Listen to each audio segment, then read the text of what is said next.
Hey guys, and welcome back for another tutorial. I'm Ashley from Charmed by Ashley, and I am taking over the Copper Creek Patterns YouTube channel to bring you a tutorial on one of their popular sweaters, the Cecilia Sweater pattern. I am wearing it right now. I'm going to show you at the end what it looks like because it's just too good. You got to wait, but it is so comfortable and lovely. I absolutely love it, and I'm going to be making more. I already know because the fit is so good, I'm obsessed. So if you're interested in sewing along with me, the pattern will be linked in the description box below.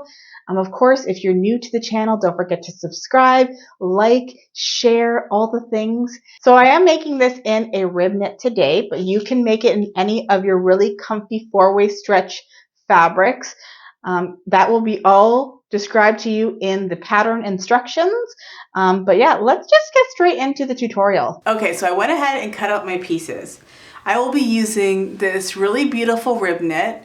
Rib knit is a little bit more stretchier than your typical stretchy fabric. So I actually sized down one size. So we're gonna see if that works just because rib knit does tend to stretch a lot more. So the pieces that you're going to need are 2 sleeves. So I have 2 here. I have the optional cuff. I'm gonna do that. I have the crisscross front bodice piece. This was a mirrored cut, so they are opposite to each other.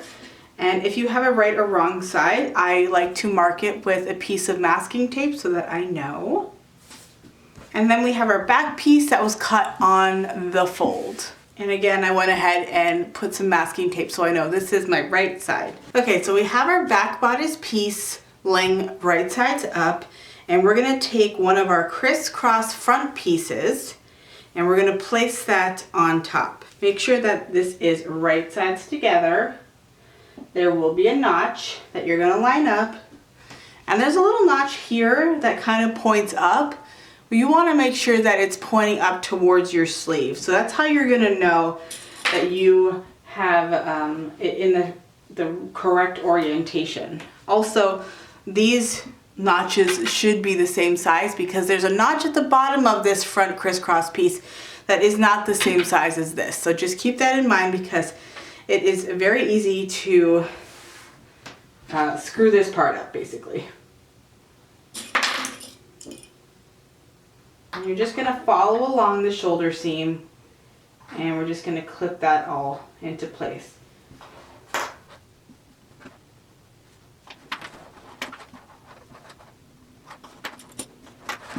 Okay, and now we're going to go ahead and grab the other piece and put it on the other side. Again, we're going to line up that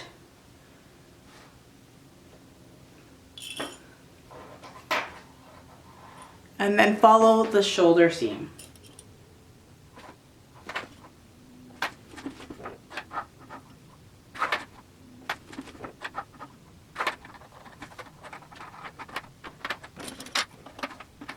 Okay, so we're gonna take it to our serger and we're gonna go ahead and serge both shoulder seams.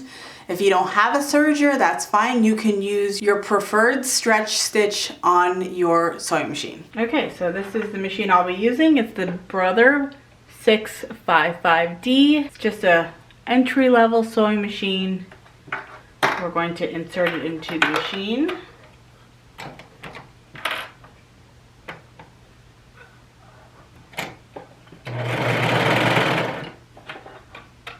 And it's okay to cut off the notch when we get to the end of this seam.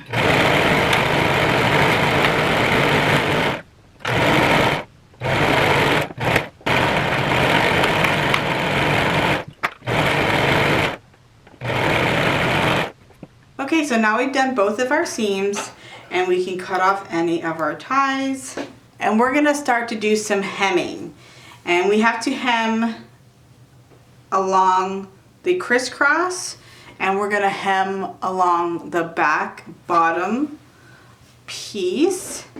So this is how it's looking so far. You can see how it's going up like that, and then we have the 2 front bodice pieces. So the hem is going to follow the front piece. And this here is a notch that will signify how large your hem is going to be, which in this pattern is 3/4 of an inch. So you can begin here and fold that notch, and then you can see, okay, that's how big it needs to be. And we're just going to start going up around the neckline and then back down. And then we're going to go to the back. Make sure you're looking at the wrong sides, and we're going to fold up the back 3/4 of an inch. And from here we're going to go ahead and cover stitch all of our hems. If you don't have a cover stitch, you can use a zigzag stitch. Whatever your preferred hemming method is what you're going to do for this portion. Now I don't have matching thread, so I might need to use black, or I might use my regular sewing machine because at least I have gray thread for my regular sewing machine. Which, that's totally fine.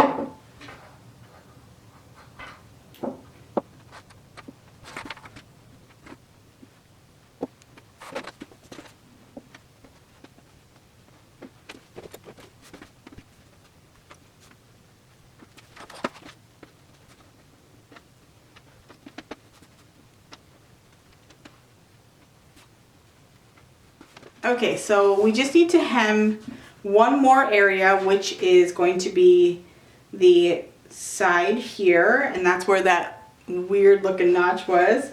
And that again will be your guide to know how much you need to hem at 3/4 of an inch. So I'm just going to pin that down.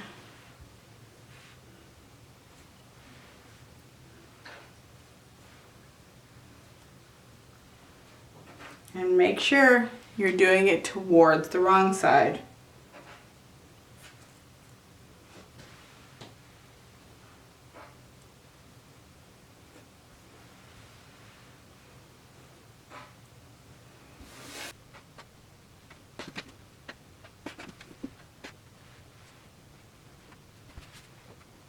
Okay, so now that we have everything pinned, we're going to go over to our regular sewing machine or our cover stitch, and we will hem this all down. Okay, so I went ahead and chose my stretch stitch on my sewing machine.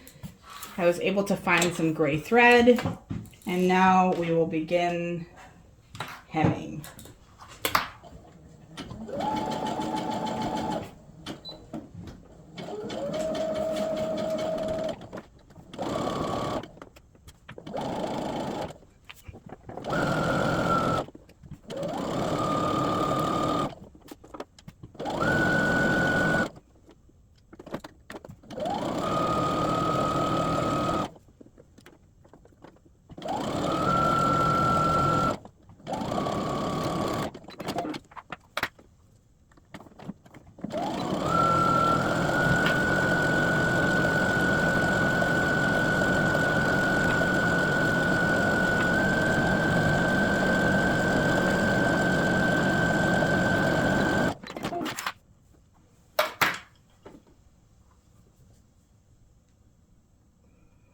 It just goes to show you that you don't need a cover stitch. If you're not ready to spring for it, you can still create a beautiful product with your regular sewing machine.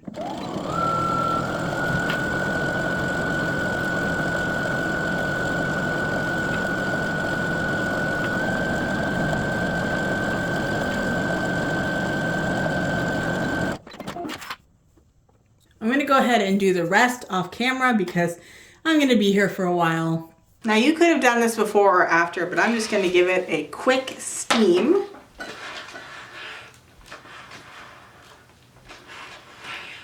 Depending on your fabric, you might get an actual, nice crease, but with this rib knit, it doesn't really press as well, so you can choose whether you want to do it before or after you sew. The reason why I'm doing it after is because the rim neck tends to stretch, and so the steam will put it back to where it came from, kind of thing.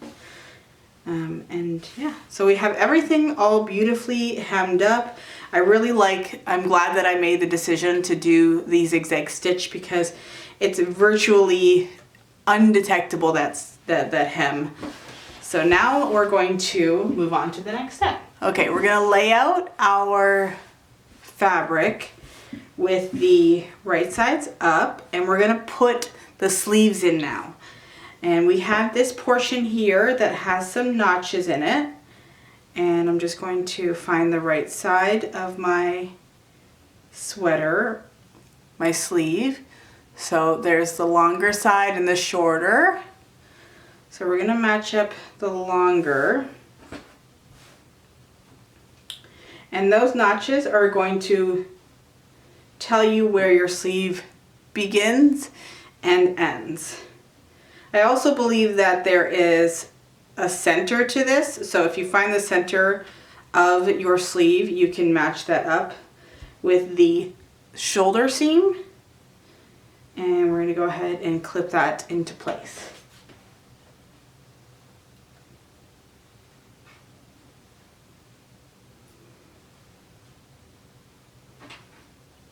And I'm gonna go ahead and do that on the other side. I'll remove these as we already know which one is our right and wrong side now that we have some seams in it.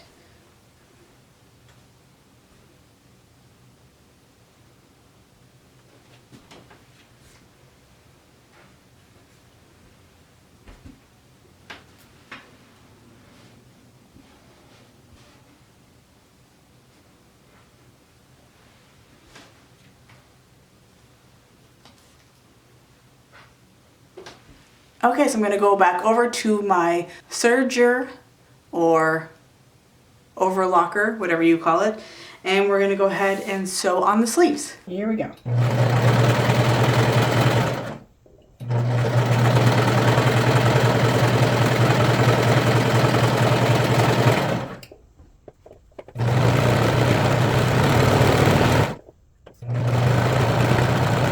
And if your notches are bigger, you can go ahead and just cut those off with your knife.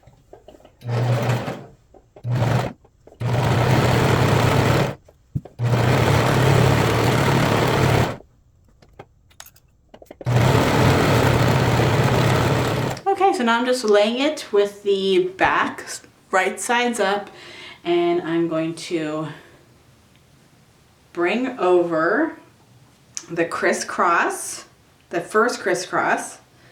And as you do this, the sleeves will begin to form.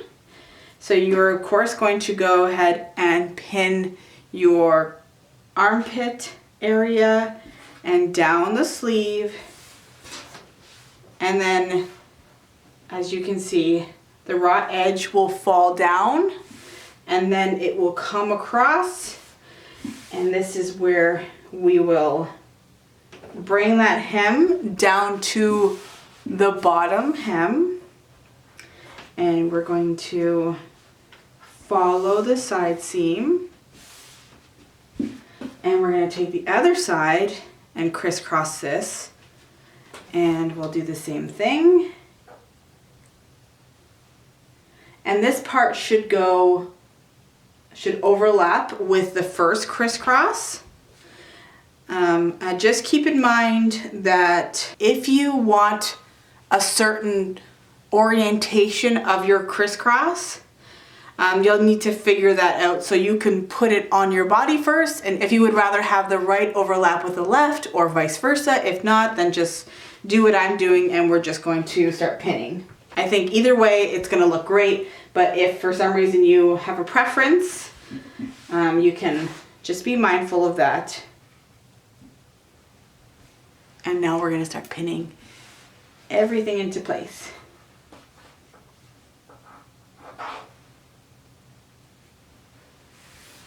I'm going to start with the sleeve, just so I can make sure that my armpit area is correct.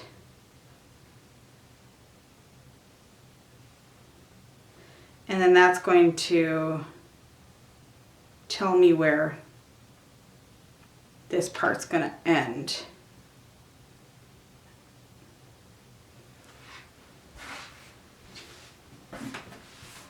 And then when we bring this one up,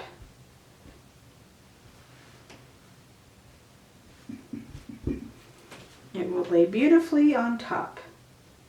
Make sure you line up your seams.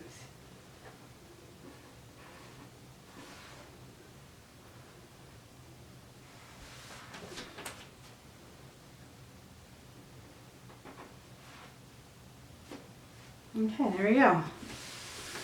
And then we'll go ahead and we will do the other sleeve.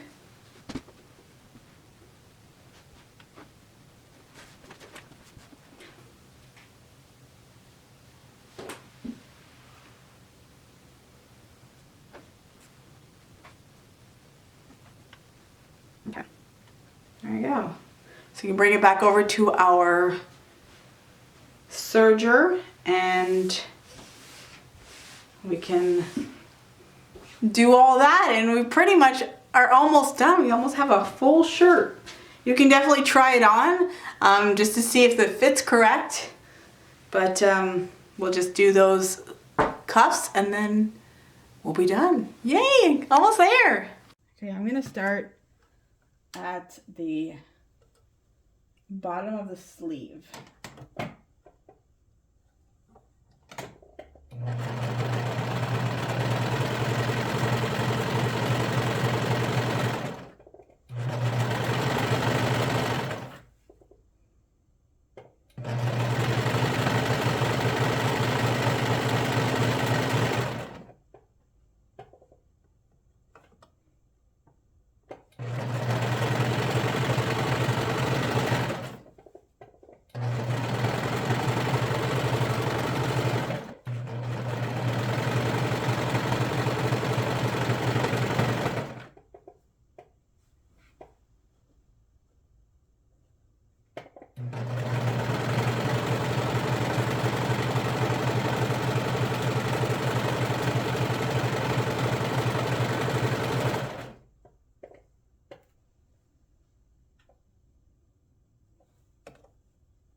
Next one.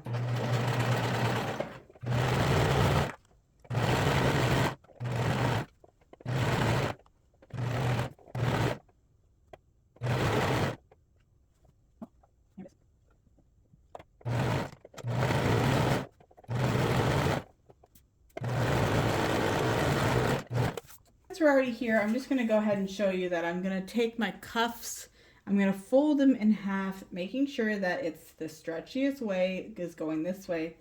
And we're just going to go ahead and sew up that side seam.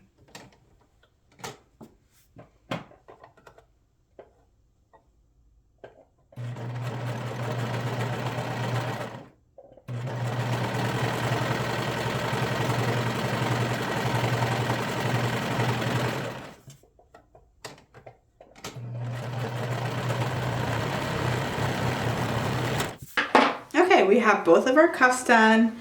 We have our side seams done. So our shirt is almost finished.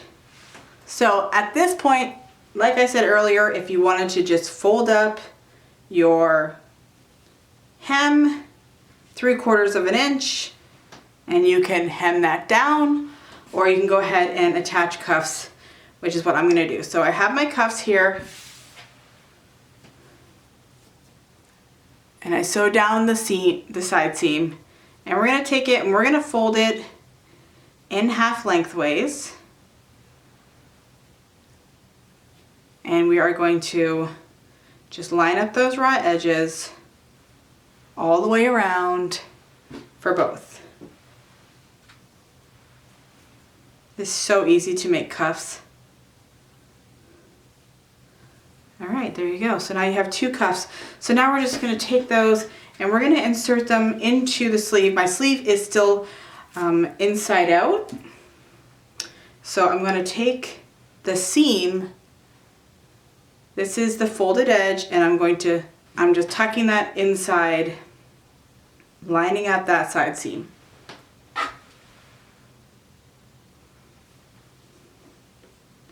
And if your cuffs are usually smaller, so you're going to need to stretch out your cuff to fit the armhole opening.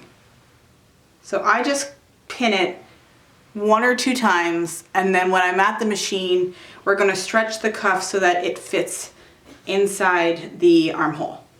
I'm just going to take the next one, and I'll put that one on the inside as well. Lining up all 3 layers of fabric.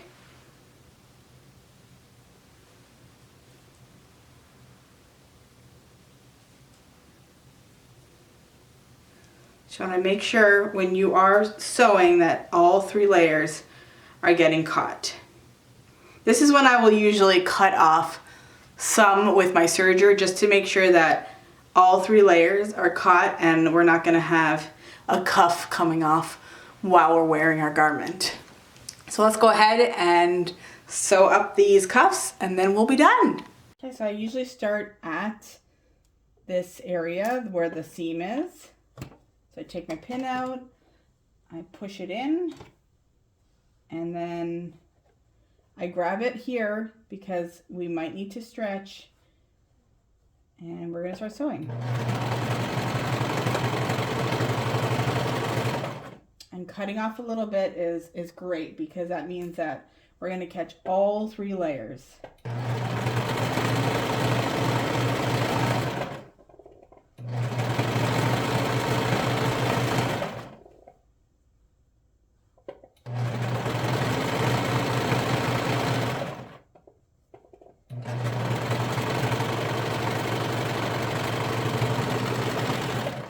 There we go. And you can go ahead and take it out if you want, just to inspect your work. Make sure that everything was caught beautifully. And we'll do the next one.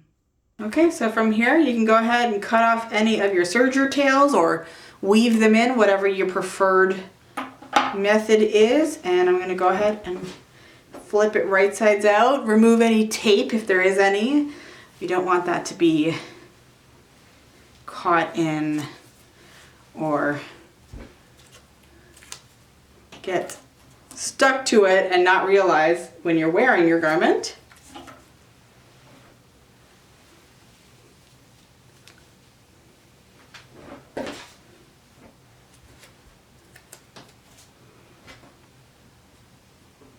Okay, so now we're going to go and try it on. Okay, and we're done. How cute is this? I'm absolutely obsessed with this sweater. It is so adorable. So I'm really happy with the rib knit. I think it looks so good. It creates a lot of coverage, so I feel, modest. I have a tank top underneath, but I really almost don't think that you need to have something underneath this sweater, which is really cool. I'm happy that I made those cuffs too, so I'm able to pull up my sleeves. And yeah, I think it looks great. I definitely want to make this in more rib knits. I'm just loving this rib knit. Loving it. So if you're interested in making this sweater, all the links will be in the description box down below, and you can click that and go over to the Copper Creek Patterns website and grab the Cecilia sweater. Thank you so much for hanging out with me today on the Copper Creek Patterns YouTube channel. I really appreciate it, and I hope that you enjoyed. So I guess we're going to close it out and say, don't forget to subscribe, like down below, comment if you have any questions, and I will see you guys in the next tutorial. Bye guys!